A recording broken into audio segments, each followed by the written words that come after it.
Hello, and welcome to the Sound Health Network's webinar series. I'm Indre Viscontis, your host and moderator for today's event. The Sound Health Network is led by co-directors Julene Johnson and Charles Lim, who also composed our introductory music, and music therapist Sherry Robb and I round out the leadership team. Our mission is to promote research and public awareness about the impact of music on health and wellness. The Sound Health Network is a partnership of the National Endowment for the Arts with the University of California, San Francisco, and in collaboration with the National Institutes of Health, the John F. Kennedy Center for the Performing Arts, and Renee Fleming. This webinar series features interdisciplinary conversations between researchers and other stakeholders in our community, representing diverse perspectives and addressing obstacles that stand in the way of our mission. This quarter, we're focusing on music education and educators who use music in the classroom. And joining me are Alice Tsui, an Asian American, Chinese American pianist, Grammy-nominated music educator, scholar, and activist. Alice is the founding music teacher and arts coordinator at PS 532 New Bridges Elementary, an arts integrated public elementary school in Brooklyn. She graduated from the New York University with a Bachelor of Music in Piano Performance and a Master of Arts in Music Education, and is currently a doctoral candidate, all but dissertation, in music education at Boston University.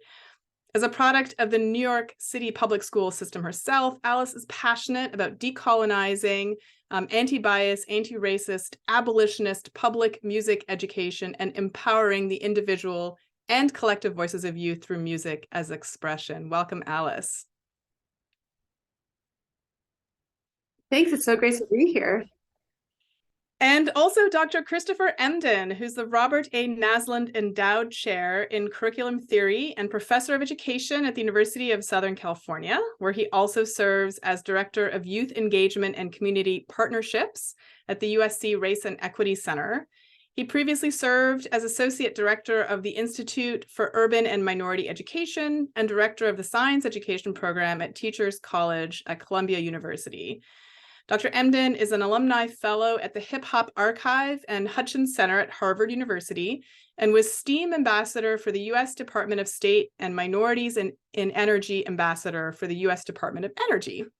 He holds a PhD in urban education with a concentration in mathematics, science, and technology, master's degrees in both natural sciences and education, and bachelor's degrees in physical anthropology, biology, and chemistry. He's creator of the Hip Hop Ed social media movement, Science Genius Battles, and the Create Accelerator. He's also the author of numerous award-winning books, including Urban Science Education for the Hip Hop Generation, and the New York Times bestseller For White Folks Who Teach in the Hood and the Rest of Y'all Too. Welcome, Chris. So glad to be here, and thanks for that introduction.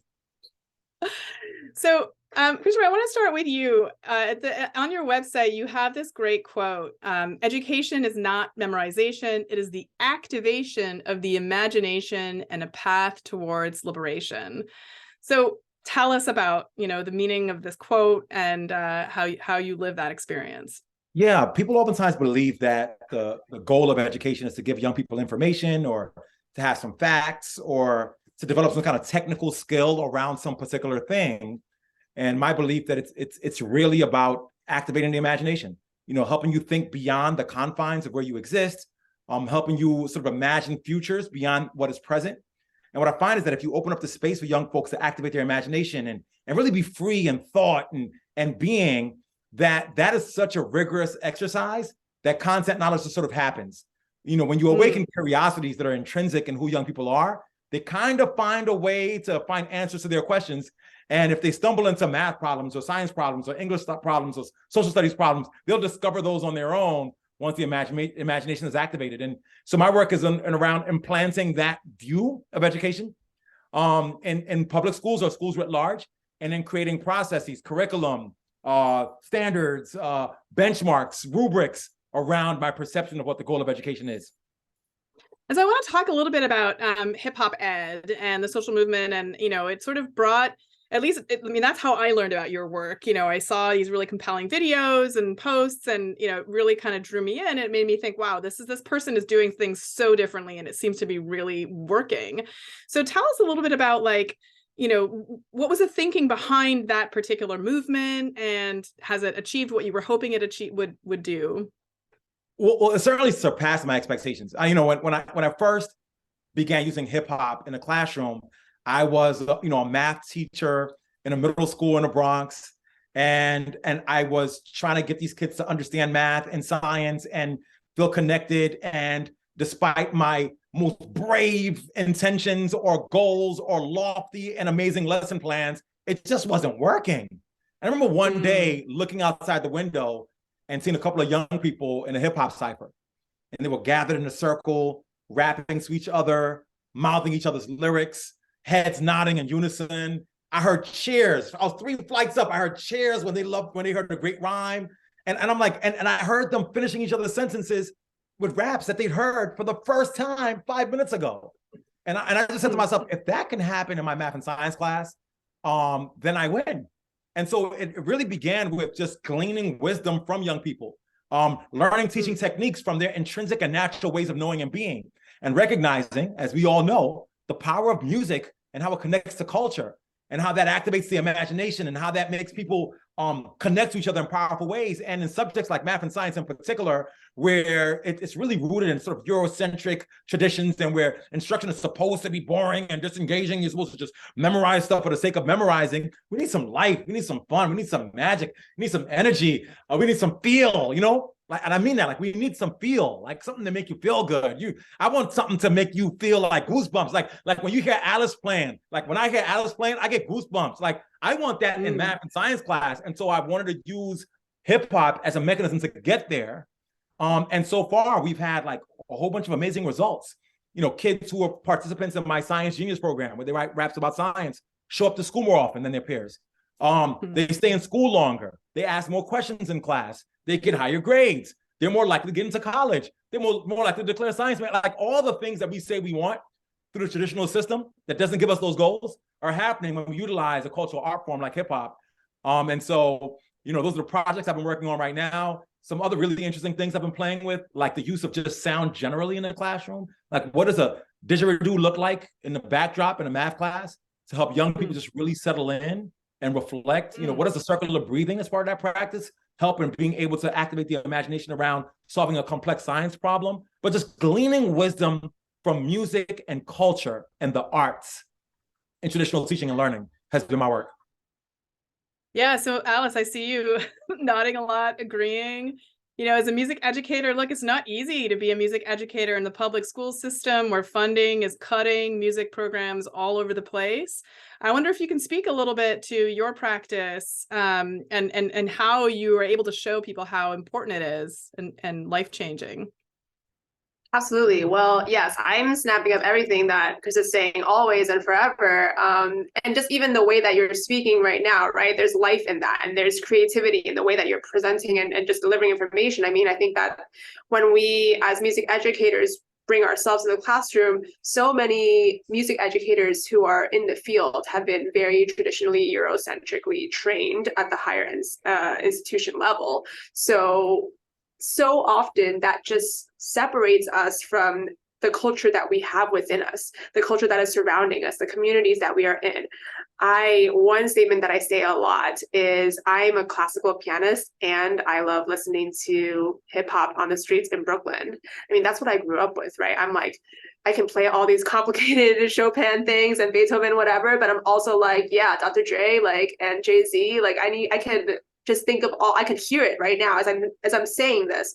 And so part of what is so important for my practice is how are we amplifying youth culture, and how are we also continuing at the same time to consider windows into different cultures that students might not necessarily be a part of already. And even thinking about this in New York City, right? For me in Brooklyn, you take 2 blocks over, you're in a different neighborhood, and it's something different on the radio. So how can my students hear that, not just when they're outside of school, but in the school, in the classroom, not just in music, in all different parts of the day? Something else that Chris mentioned that made me think is just different ways of teaching. So orally and teaching oral tradition is so big a part of what I do. Everything is in call and response. And just even considering like when we first learned directions as a kid, turn this way or like stand up and walk this way from very, very young, like 3 or younger. Our parents and family members don't go into too big of an explanation. They just tell us to do it and then we do it. And somehow along the way, so often educators become so verbose with the language that they're using, like, okay, well, now let's do this and let's do that. But let's just dive in. If we want to stand, if we want to cipher, let's go. And there's no limitations. And I think that's part of what's important for my practice, where you, the student, are able to define what music education looks like. It does not matter what I want, because if I'm truly centering children, then what they want is what will happen. Yo, Alice is so dope. Yo, so and like there's so many things I love about what you said, but what I'm particularly intrigued by is your embrasure of the sort of like the natural, right? Like, there's a piece of good teaching that's like jazz, right? You've got to master the instrument. You've got to kind of understand the instrument. In fact, the extent to which you have mastery in the technical aspects, it gives you permission to be able to then flow. And I think when we teach, it's got to be the same way, right? Like I want my kids to know the multiplication table. And then I want them to be able to play with the multiplication table. I want them to be able to extend it. I want them to be able to connect it. I want them to be able to use variables. I want them to be able to connect it to algebra. And so we introduce the basic concepts, and then we don't stop there and introduce the next concept, right? We introduce the concept, and then we create the space for them to engage and play in teaching in a way that's like jazz. And one of the quotes that I'm oftentimes cited for is when I say that teaching is the ultimate performance art. It really is about being able to like get the script and then freestyle, and how you're delivering it. And so the teachers need to be able to engage in that sort of jazz performance. And then young folks have to be given the permission to be able to play with the content, much in the same way that Alice described. This kind of reminds me, though, of a lot of situations in which there is this big differential dynamic with the teacher being the authority figure and the students being sort of just vessels of information. And what you're both describing is a very different model. It's much more interactive, much more in some ways like the sort of very basics of when I think about hip hop, I think about battles, I think about, one-upmanship, kind of healthy competition of and so I wonder if you could talk a little bit about sort of the changing nature of this power dynamic and how that can make teachers uncomfortable, but also be so empowering to the students. Well, one thing that I even think about is as a trope or a saying that's so often used in education is very often teachers will say, I give my students voice. Students already have their own voice. You do not need to give them the voice. They have it already. And I always think about it both musically and just as a person, how can I just bring the mic to them? Because my job is to amplify their voices, not to give them the voice, but to amplify.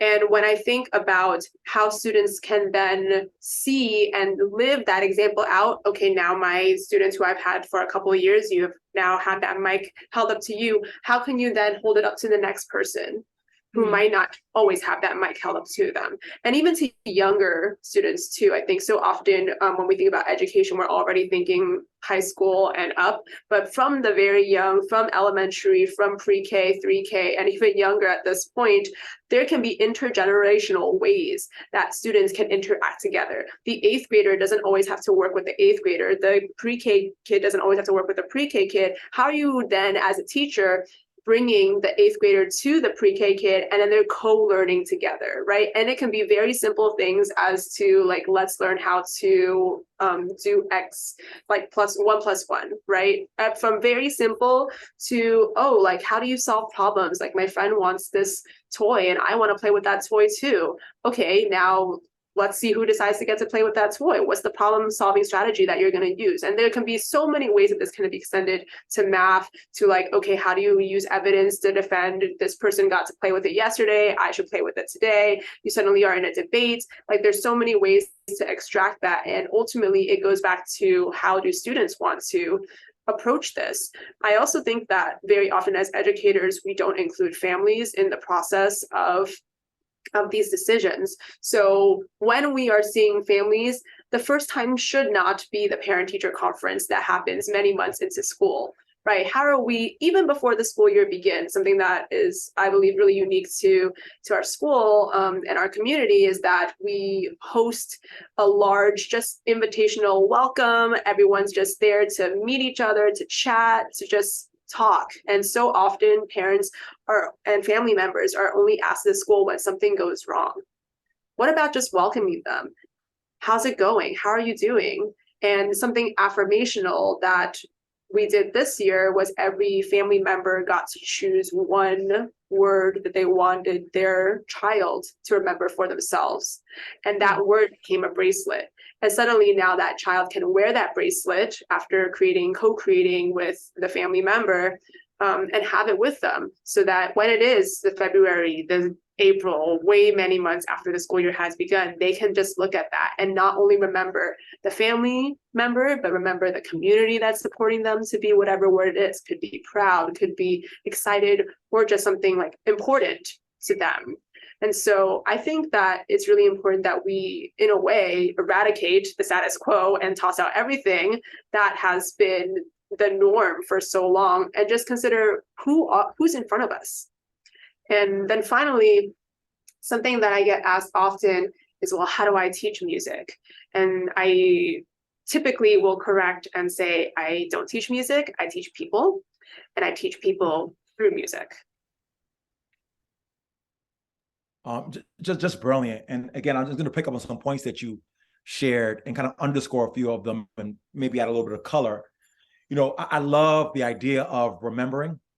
And I oftentimes say that what music does most powerfully in the classroom is give us permission to remember. You know, I will play music in the classroom that invokes an emotion that I need to be able to get a point across or an emotion across in the classroom, right? So if I want the classroom to feel joyous, my music that I play is my co-teacher, right? I've taken a stock check of the music that makes young people enthusiastic, and so I'll play that song. If the kid's coming in after lunch and they're super excited, I may play something that's a little bit more mellow. And so the music and I are in consistent conversation because the music allows them to remember the emotion, and then the emotion allows them to be able to invoke that emotion and express it in the classroom.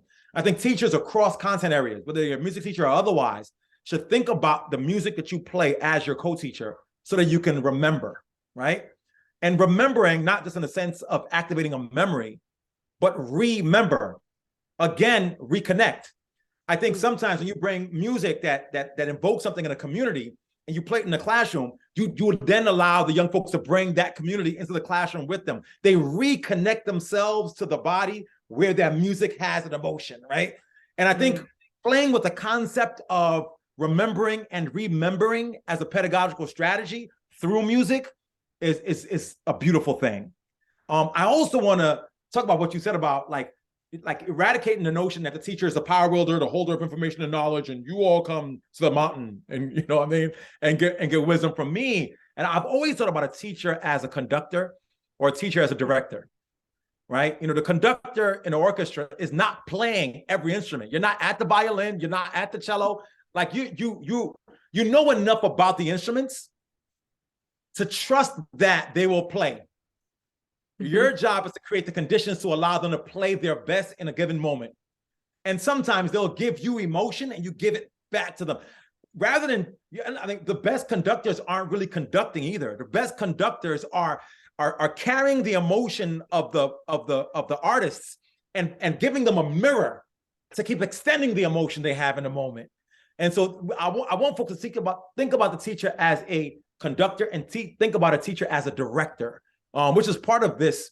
And so we're doing this initiative with Lincoln Center for the Performing Arts around teaching as a performance art to be held in the same kind of esteem as, you know, ballet and jazz, like this Lincoln Center Jazz, amazing work of art. So is teaching. Teaching is the ultimate performance art. It should be revered as such.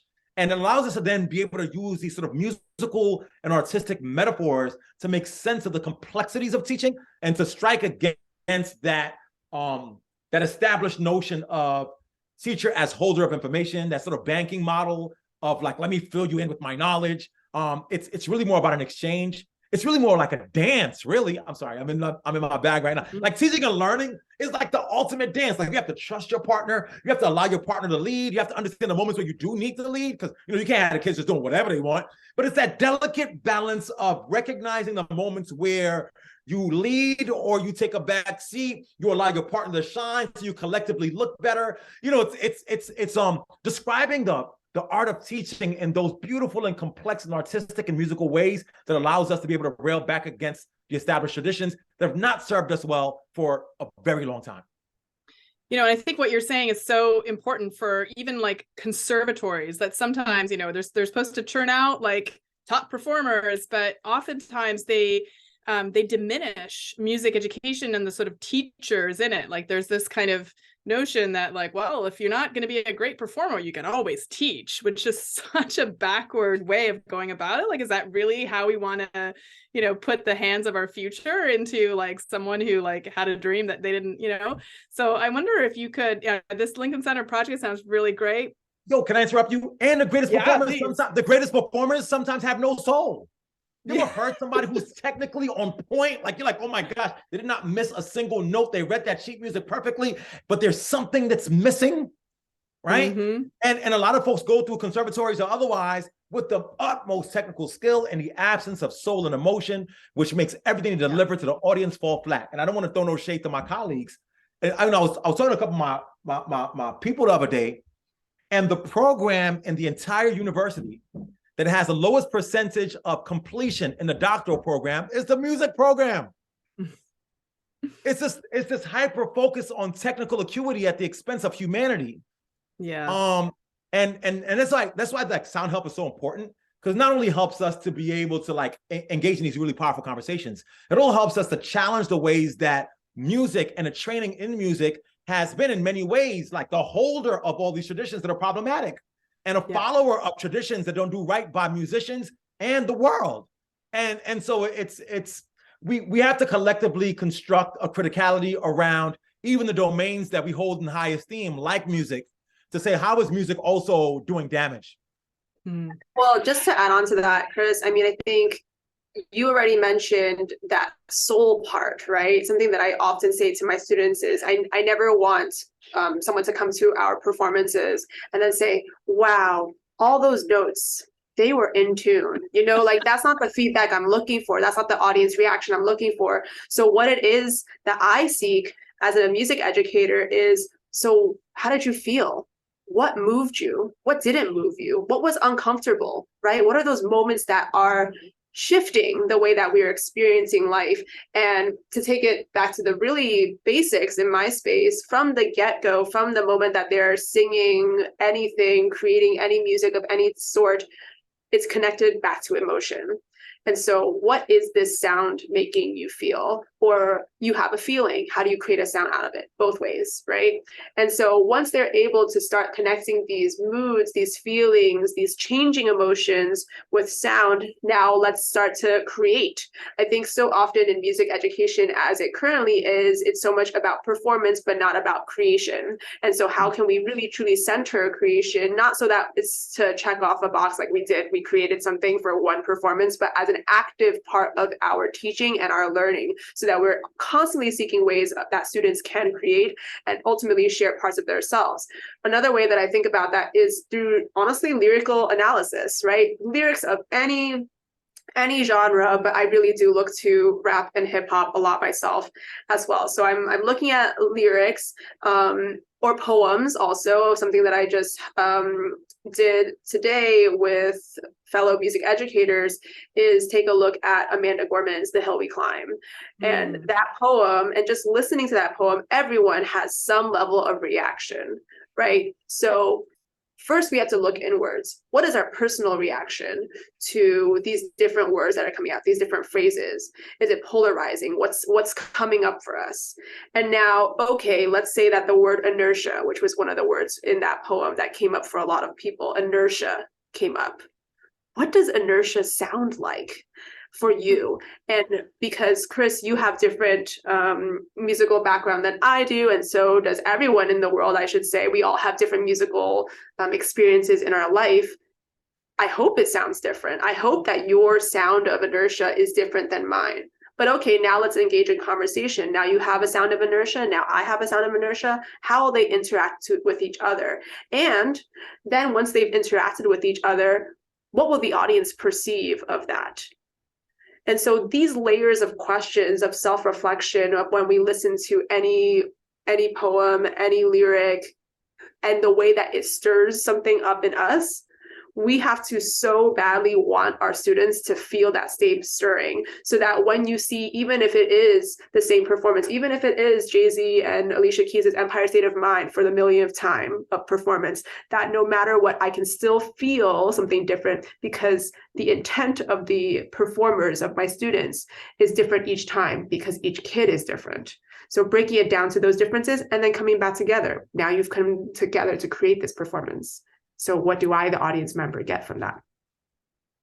I love this so much. I love this so much. And you know, I do a project with Ian Levy, who's a school counselor, around just lyric writing. It's not even, it's in the deconstruction of existing lyrics, and it's also in the process of constructing your own, that the magic gets revealed. And I oftentimes tell my aspiring teachers that I train that what I want you to be able to do as an educator is to be able to identify the musicality in the orality of particular populations, right? Like the music and the ad lib, that may not even be the words, right? You know, if you hear an old Negro spiritual, the alone tell stories of centuries of pain.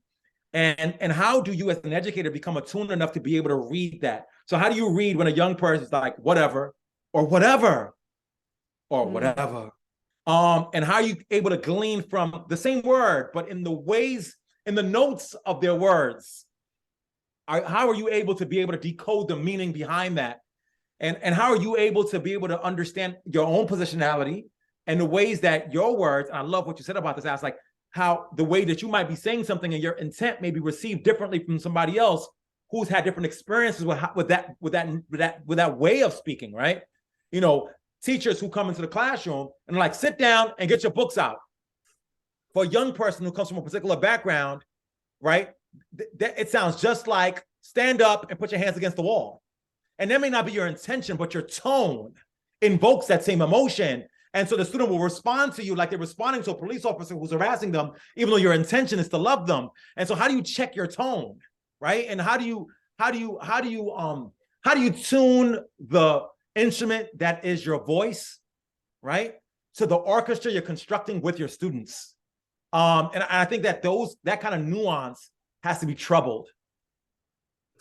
You know, I want to talk also a little bit about the emotions that come up that now, you know, let's say you are a successful teacher in the way that both of you are describing, and you get your students to express their emotions. You know, we also have Natalie Generally Kirk, who's a music therapist who works with like lyric writing as a way of helping youth who are dealing with anxiety and depression get in touch with their feelings. But now you brought up these feelings, and it's not easy to know what to do next. And I wonder if you could talk a little bit, you know, I sort of have two minds of it. One, I think it's really important for kids to have the opportunity to express their emotions, but we also live in a society where a lot of these kids have been told that their emotions are scary. And so we give, like, there's this one study where, you know, they showed that if you give a trigger warning to a bunch of students and then you have them read, you know, something that has some kind of emotional evoking thing, they will report feeling more anxious and scared and having all these negative feelings than if you don't do the trigger warning. So we're like teaching them that emotions are scary, that you shouldn't feel them, that you don't have the, you know, capacity to deal with them. Like, how do you approach this question of, okay, emotions have come up, now what do you do? So for me, this work begins with affirmations. And something that I share anytime I talk about affirmations is that I am someone who grew up without hearing affirmations. It wasn't part of my culture. I am Asian American, and it wasn't that I got a lot of good jobs or anything like that, but I was never told that I mattered, very literally. And I didn't recognize that wasn't okay for me until later. And so I started learning about affirmations when I started to teach them. And at first it was just like, okay, well, I have to teach affirmations. It's part of what we're doing now. So here we go. And one very transformational experience for me was teaching the song Powerful from Empire. And in that song Powerful, there's a line that goes, I matter, you matter, we matter all. And it keeps coming back over and over again. And so I started teaching this song to my students by rote orally. So I'm singing in line, they're singing in line back. And I'm seeing a change in their body language, in my students' body language of all grades, pre-K through 5th for me. And I'm noticing that as we continue to sing the song, as we continue to rehearse the song, there's a shift in belief. And it's hard to explain, I think, when we haven't been normalized to say that for ourselves, to say that I matter or that someone else matters. But yet it shouldn't be until something happens that we finally tell them that they matter. And so with that continuous work now, every class, I have students say at the end of class as a closing affirmation, point to yourself and say, I matter. And they say, I matter. Point to someone else in the class and tell them, you matter. They do that. And then finally we say, we matter. And through that repetition, that practice of self-affirmation over time, what it means to matter shifts for them. And sometimes just that simple affirmation can mean so much when so much else is going on. And so now going back to, or connecting onwards to feelings, those affirmations have also shifted over time based on the students in front of me. And so to have the conversation of feelings, first, my feelings matter. And to even say that and then discuss, what does it mean to say that your feelings matter? And what does it mean when adults ask you, how are you feeling? Because something else that I say often is that there's a difference between hearing and listening. We hear a lot of stuff around us. I'm hearing people moving in the hallways right now. I'm listening to this conversation. I'm listening to what you both have to say. And I'm also listening to the words that are coming out of my own mouth. And what does it mean to engage in that way? So when we are really then truly facilitating spaces, it's important for educators to truly listen, to affirm that feelings are important, and then ultimately to be vulnerable as well and practice it, practice that vulnerability. And it's so hard. It's so uncomfortable. Just like any other teaching skill, teaching a management skill, teaching a call and response, it is very difficult to be vulnerable. But we all can take steps, small steps, in sharing who we are with our students, not just in moments of distress. Perhaps in this moment, and I'm feeling this utmost joy, and I can share that, and I see that you're listening, and I feel welcomed by that. So that is the energy that I am trying to also create in my space. Yes, it's like so on point. And, you know, the only thing I would add to that is, you know, if you got to model it.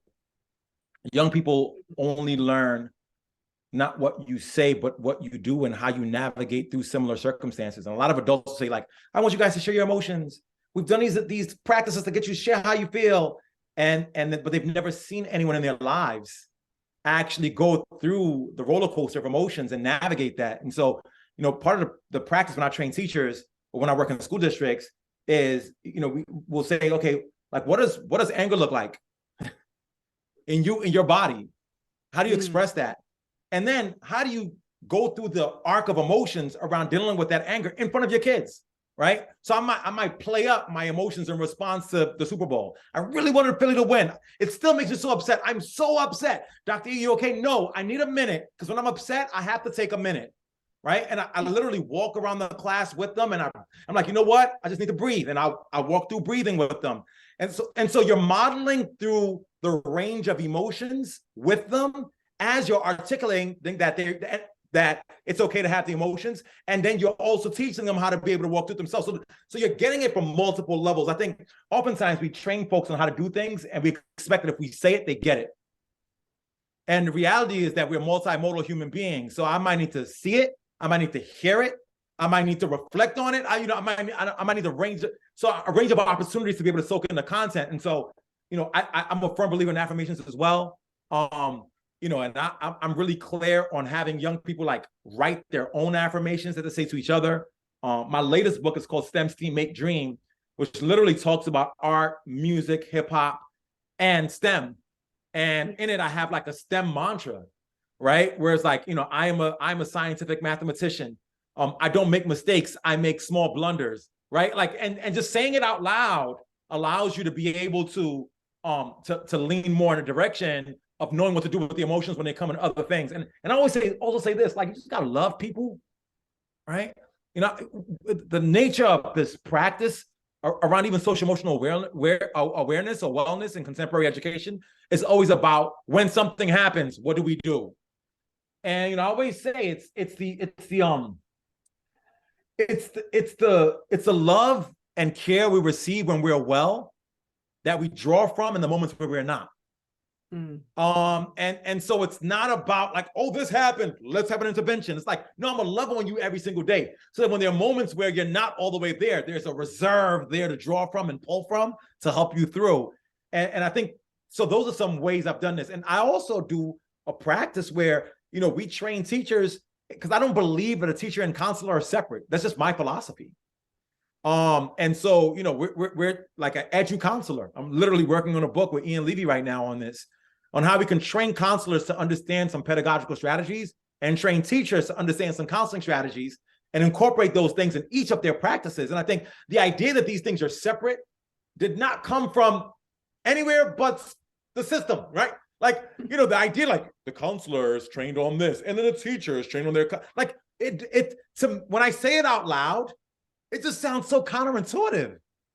And so you say, like, why do we do it separately? The only reason is because that's the way it's always been done. And so how do we reimagine what, for me, in my world, teacher training looks like, counselor training looks like, pedagogy looks like, who experts are, right? Like, we brought Jizza to a science classroom in the Bronx, and man, he was, no shade to the teacher, but his ability to connect and have young people teach about science content, and he doesn't have a college degree. But he has a PhD in understanding how to relay complex ideas to an audience. Yeah. And how do we create situations where not only those who are credentialed by governing bodies are the ones that we view as experts in helping us to be able to navigate this work? Yeah, I hope that that's the sea change that we're seeing now with, like, I think hip hop ed is a pioneering movement in that way to allow for that. One of the things that I'm hearing you both say is that you have a strong attachment to your students, like you love them, you feel connected. And, to me, that also suggests that that's additional emotional work that you carry around. I love this idea of creating a resilient, pot of things that you can draw from when things get hard. But I wonder if you have some advice for teachers who feel like they're on the edge of burnout because they're holding all of the emotions of their students and sometimes, not sure, how to navigate them, and feeling unsupported, perhaps by the system in which they're working. I would say, the first thing I would say is this: don't name that love, because that's not what love is. I think, folks like, I love my kids so much that I'm carrying all the burdens of their lives with me. That's not love. If you really dig deeper, it's guilt. It's and there are layers of guilt. Sometimes it's white guilt, it's guilt of privilege, savior complexes, there's shame. And so we want to make distinctions between love and the other emotions that we carry that we've been trained to name as love.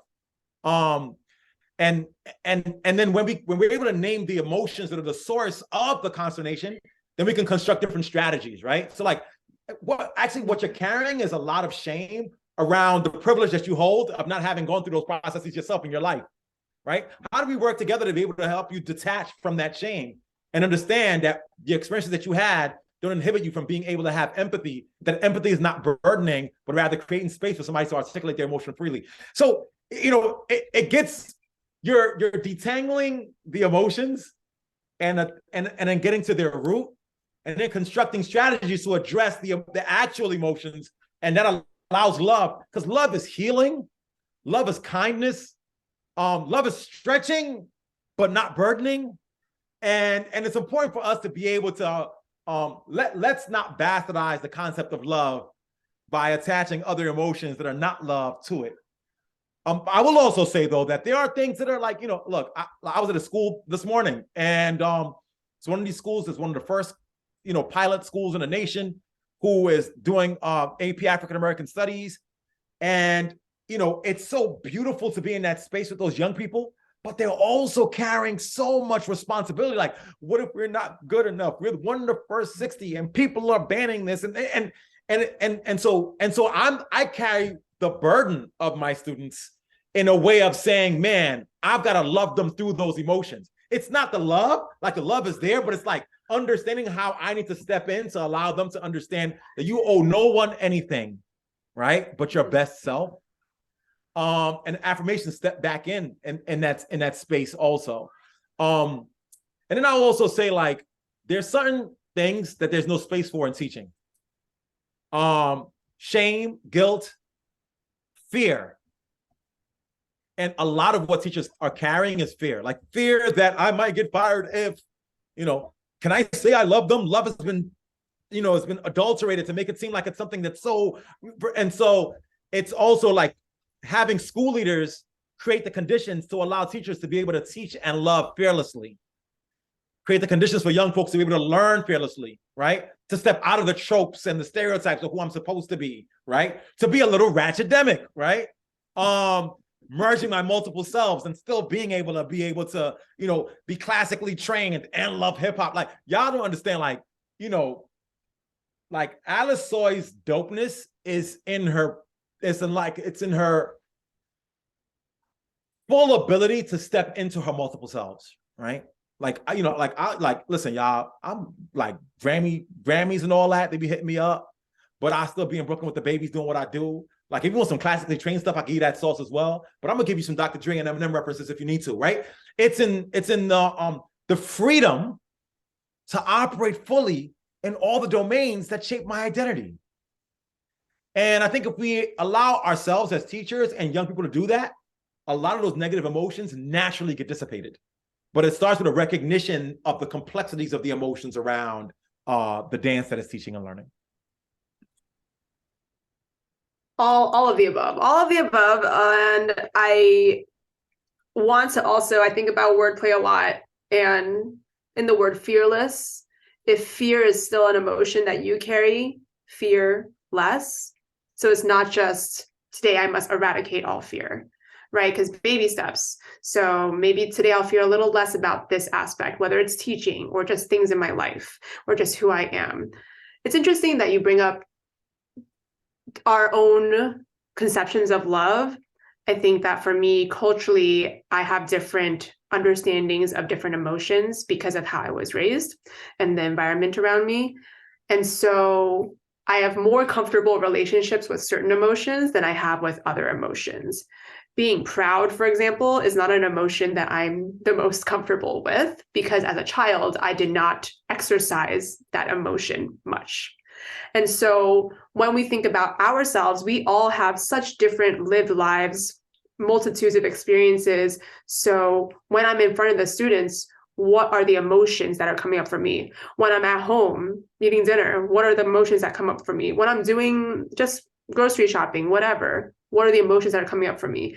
And going back to this multitude of selves, I think a lot about the movie Everything Everywhere All at Once, which if y'all haven't caught it, please do. And there's just this multiplicity of different selves that we have, but so often we're only thinking linearly and one-dimensionally. So I will bring Miss Alice, the teacher self only, as opposed to considering, oh, Miss Alice, teacher me, is still the lover of hip hop, still the classical musician, still the person who needs to walk the dogs at night, still the person who needs to make sure that my parents are okay, still is the person who also still needs to work on her math skills, right? All of these. It goes back to another affirmation I think about: I am and I am not.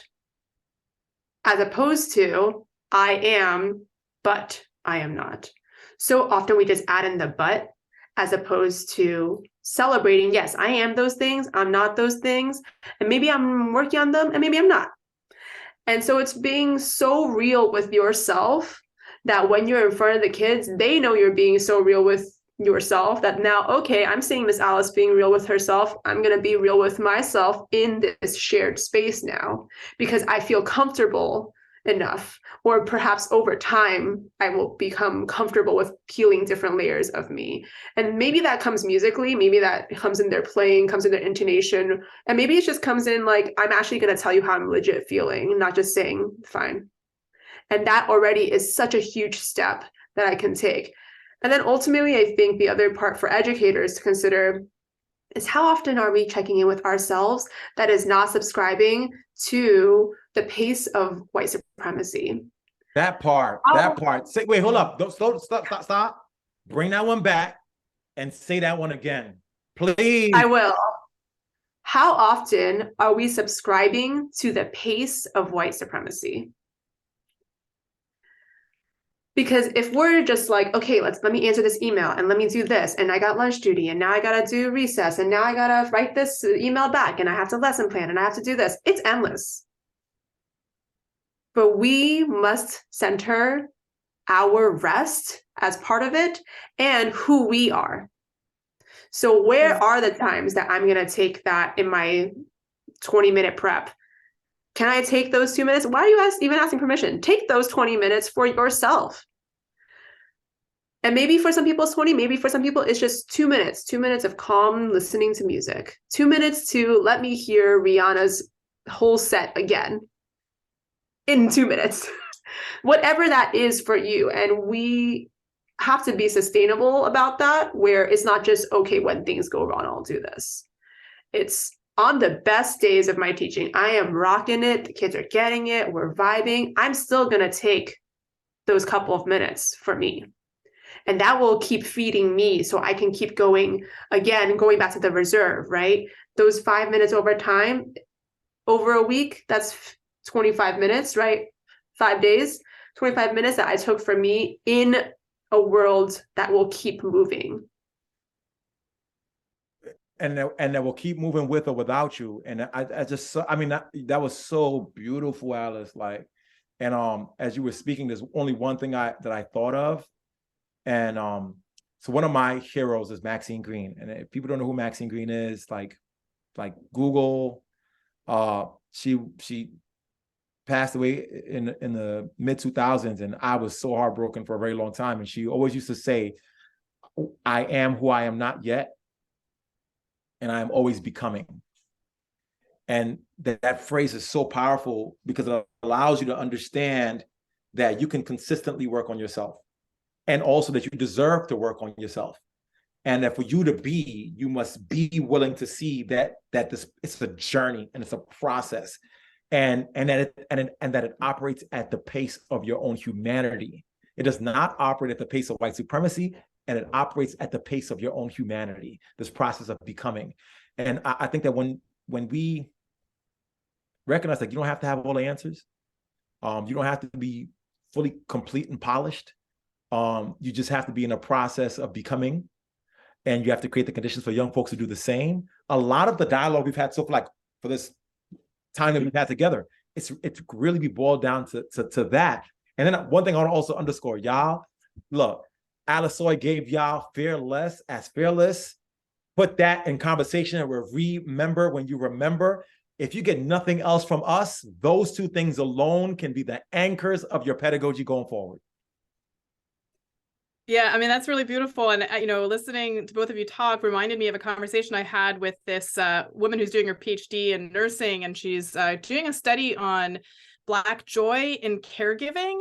And one thing that she told me was that, she was once speaking to this one nurse, and she was asking her about the caregiving burden given the health inequity, among Black patients and white patients. And the nurse said, I'm offended that you think that this is a burden. This is my joy, my privilege to care for another human being. And that's sort of what I'm hearing from both of you is echoing that sentiment that there's this reappraisal we need to make about what the work is, and that we have the privilege to hold these students, and it's not a burden. I don't know. Yeah, man, and to find and see joy in it. I'm going to use that because I think it's so beautiful. And you know, one of the things that I'm going to take away from this conversation is that I have the permission to be able to operate at the pace of my own humanity. It's something that was in my belly before, but just through this dialogue, I'm remembering it and I'm holding it again. And it's also in the perspective that you hold, like, yo, like it ain't like, it's not broken, fam. Like the system's broken, the babies aren't. You know what I mean? Like the way that the thing has been constructed is flawed, but what we can do within it can be healing. And I think it's just about sitting in like looking at the same phenomena from a different vantage point and recognizing the beauty and magic we all hold and the beauty and magic that exists with young people. And like the fact that what we're talking about today has not been the case for years on end, but it can be. Like, I get excited about the future, right? A future where the kind of pedagogies that we're highlighting tonight becomes the norm. And it's not the norm in a way that's fixed, but in a norm that continually becomes, you know, at the pace of where young people are. Like, that's just dope to me. Yeah, just to add on one more thought. We so often ask students how they're feeling with the expectation that it's not positive. And instead, we can consider questions like, what brings you joy? What is joyful for you? What is joyful feeling for you? And how do we create that in the classroom, in our spaces? And once we start to center that joy, that joyfulness, then there's a shift that happens where suddenly, not that there are suddenly no problems, but suddenly that's just central to everything that we do. That, okay, that feeling of joy that we got today in that 2-minute freestyle that we had at the end, can we do that, but also in our scales and also in this part and also in the multiplication tables? Like, how do we get that feeling? Because I feel like that's what so often we're chasing. We're chasing this feeling of joy. And so in the chase and in recreating and also creating joy, every time it happens can be different. And yet there's parts of it, threads that are like gold, glimmering, and keep it throughout. So my golden thread from this moment that is musical to something that is just a conversation to something else, right? That's just shining throughout. So now if I'm able to build these small but very important, in fact, more important so often than the content, moments throughout time, then when my students leave me, which they never do, but when they leave my physical space, they have this huge strand of gold of all of these experiences, moments over time, that when things happen and when things don't happen, and just when we are existing, simply bravely existing, they can think back randomly like, oh yeah, remember that time when that happened? And without me, or with or without me, they can hold on to those golden threads for themselves. So Alice and Chris, yeah, thank you so much for sharing your thoughts and your experiences with us. How can our network participants reach you? What's the best way that they can learn about your work and connect? Well, you know, I don't have a really dope background like Alice, but I'm about to jack that idea. That's so fly. My website is chrisemdin.com. My Twitter and my Instagram are the same. They are Chris Emdin. That is CHRISEMDIN. A bunch of really cool projects happening, Science Genius and the Classroom Design Project at Lincoln Center, and some really cool stuff at USC. So stay in touch. And most importantly, hashtag hip hop ed. I'm sorry, I almost forgot that. Every Tuesday night at 8:15 p.m. Eastern for the last 12 years, I haven't missed one yet. We convene educators, musicians, professors, academics, parents, and young people on Twitter Spaces to engage in conversations about the intersections of culture and education, and particularly emphasizing hip hop and education. So join us at Hip Hop Ed. Yes, join that chat. I have personally listened to a bajillion myself, and it's really just, it's for the soul. It's for the soul, and it's music, it's life, it's ourselves. So if you don't already, please tune in. You can find me, Alice Tsui, at alicetsui.com. That's ALICETSUI.com. On Instagram at Music with Miss Alice, and on Twitter at Alice and Tsui. Thank you both so much. And thank you all of you for watching. If you want to learn more about the Sound Health Network or take advantage of our resources, go to soundhealth.ucsf.edu. And you can engage with us with our social media accounts at Sound Health Net on Twitter, Facebook, Instagram. Thank you all so much. And I look forward to connecting even more.